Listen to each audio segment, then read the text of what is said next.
We're out here with Larry at Car Replica Trailers in Davidson, Michigan, looking at these awesome pull behind trailers for your motorcycle.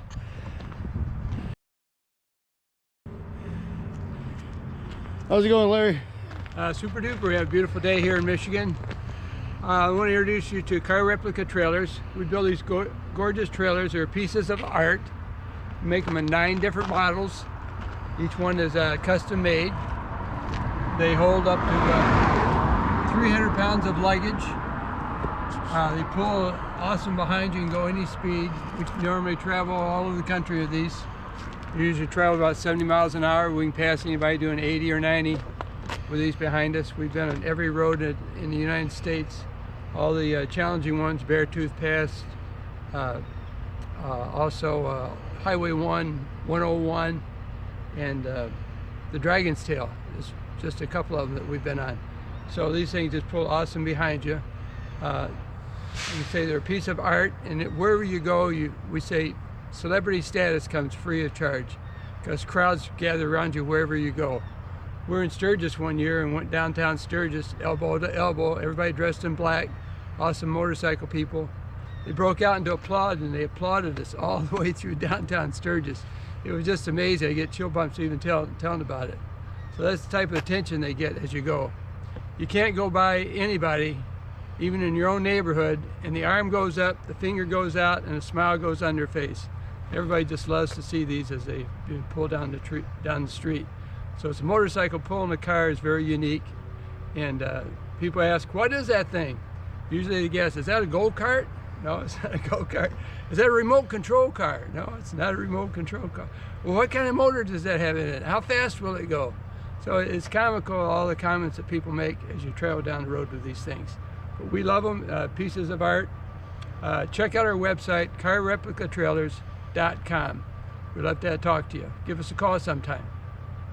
All right, and these are made to order pretty much. I mean, you have your layouts, but other than that, they can, like the toolbox on the front is custom, order. You can add that. Right. Lights in the trunk. Here, we pop this one open here. We got lights in the trunk.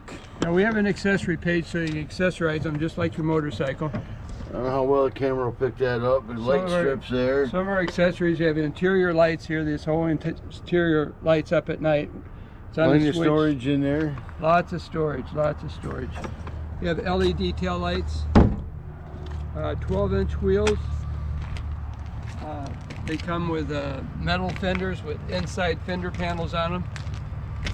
The stone guard, we add this as an accessory. It's an awesome accessory. Keeps your car from getting chipped up in the front, protects your paint job. We offer custom paint to match your motorcycle.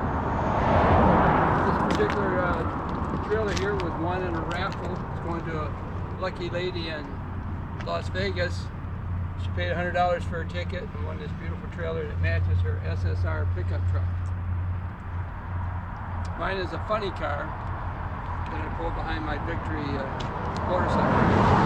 The fellow I travel with he rides a white Indian Roadmaster and pulls a white 57 Chevy behind his. Now I noticed in the back, this one sits a little bit higher. Is it taller wheels, or is it just how you customize yours, or? It's the way the body is designed. Okay. It's fashioned after a race car. So it dips down real low in the front, and then as the body molds, it goes up in the back. Okay. That's the way it's designed. All right. Well, appreciate it, Larry, and we'll thank you, Larry. hopefully you get some views. It's Larry talking to Larry, and welcoming you to carreplicatrailers.com. Thank you.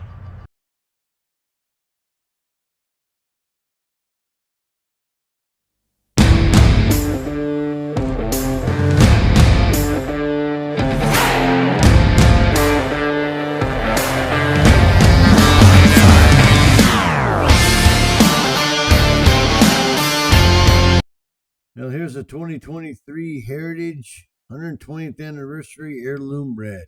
We got the Fat Boy last week. Come across this one today. This one was already sold, so we couldn't make an offer on it.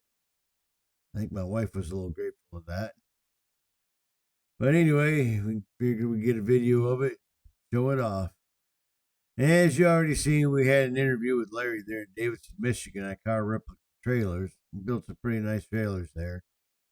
And then we're going to have a couple more bikes from the National Motorcycle Museum coming up. Hope you guys enjoy them. Please like, comment, subscribe.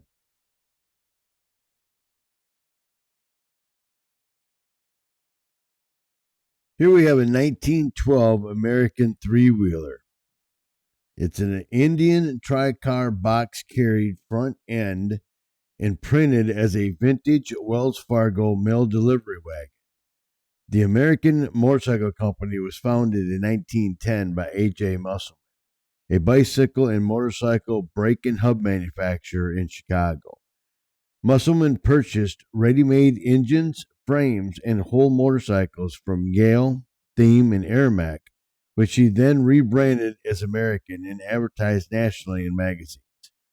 The American here is likely a Model 33 hill climber, using a genuine Yale tank in the restoration, as the American brand used a flat-sided fuel oil tank combination that year.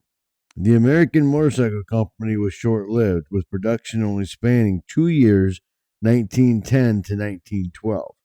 When A.J. Musselman purchased the Airmac Motor Company in Chicago and began selling AMC, Allied Motors Corp., and making motorcycles which looked very much like Harley-Davidson V-twins using identical cylinders but a different chassis and crankcase. A four-car like this predated the more familiar Indian traffic car and Harley-Davidson service car three-wheelers from the 1930s. Home delivery for groceries, ice, and even mail was made easier and faster using motorcycles and tri-cars, but it's unknown if Wells Fargo actually used a machine like this.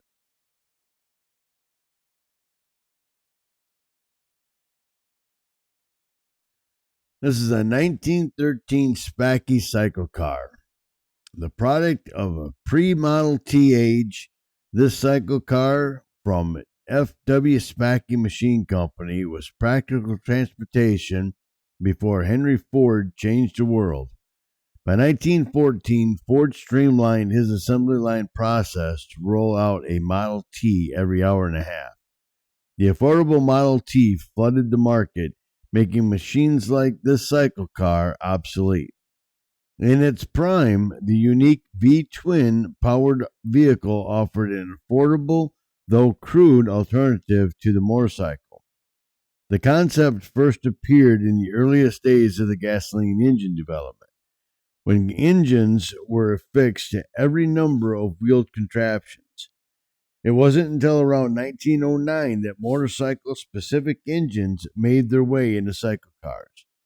With the explosion of motorcycling in the U.S. at the time, robust and manageable power in the form of V-twin engines opened up new possibilities for those industrious enough to explore the alternatives. Based in Indianapolis, Fred W. Spacky was a skilled machinist and opened his first shop in 1903. By 1907, he was a leading manufacturer of air compressors. And in 1911, his first single-cylinder engine motorcycle was ready for the marketplace. As you can see, the open, fan-cooled engine is started by a hand crank down low in front. The left pedal is the rear wheel brake. The right pedal engages the transmission. The other tall lever, a bit forward of the transmission speed selector, is a hand brake / parking brake. One lever on the steering wheel sets the throttle, the other the spark advance. Operation of this Spacky cycle car called for both hands and both feet. The cycle car, being of light construction and low to the road, worked well in urban settings, but in this era most rural roads were rough and rutted. Cars and horse-drawn conveyances had about 56-inch track, but cycle cars at about 36 inches had a tough time. This cycle car was an inlet over exhaust, 70 cubic inch, 9 horsepower, air-cooled V-twin engine.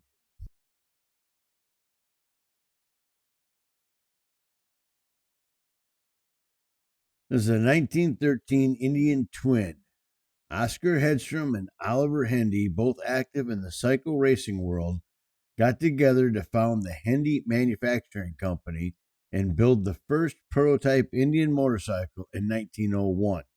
Indian's first 38.61 cubic inch V-twin appeared in 1907, with an engine clearly derived from that of the single, though mechanical inlet valves introduced for 1908 were an early improvement.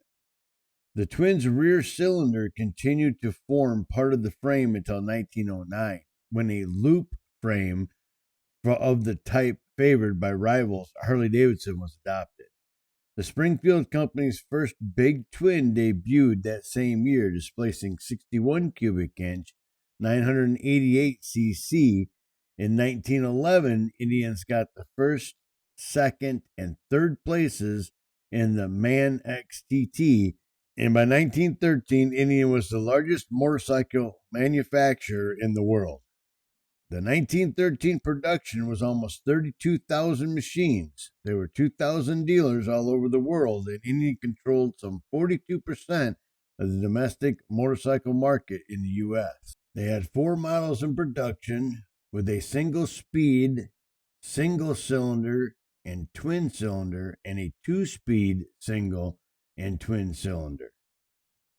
A new feature for this 1913 was the spring frame. This regular model was the popular basic model with a single speed with hand operated as well as foot operated clutch and all chain drive, and started out with a whopping price of $250 for brand new models.